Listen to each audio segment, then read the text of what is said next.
Tahun 2024 ini, pihak pemerintah Kota Palembang menargetkan sektor pariwisata dapat kembali berkembang melalui pelaksanaan 125 event.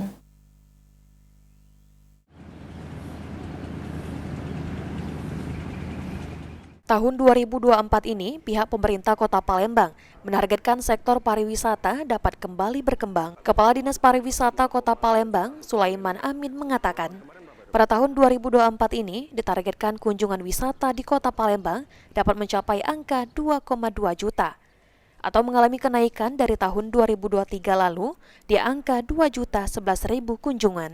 Untuk mencapai target kunjungan wisata tersebut, berbagai cara dilakukan, diantaranya dengan memperkuat gelaran event yang menarik bagi wisatawan. Pada tahun 2024 ini, setidaknya sudah di-launching 125 event, sudah di-launching pemerintah Kota Palembang. Di antaranya adalah pelaksanaan event Perahu Bidar yang rencananya akan dilaksanakan pada akhir Agustus 2024 ini. Kan kalau di Palembang kan 2,2 juta untuk tahun ini Pak ya? Ya. Kalau tahun kemarin berapa itu Pak? Tahun kemarin kita 2.011.000. 11.000. Ya, kita berharap ada peningkatan.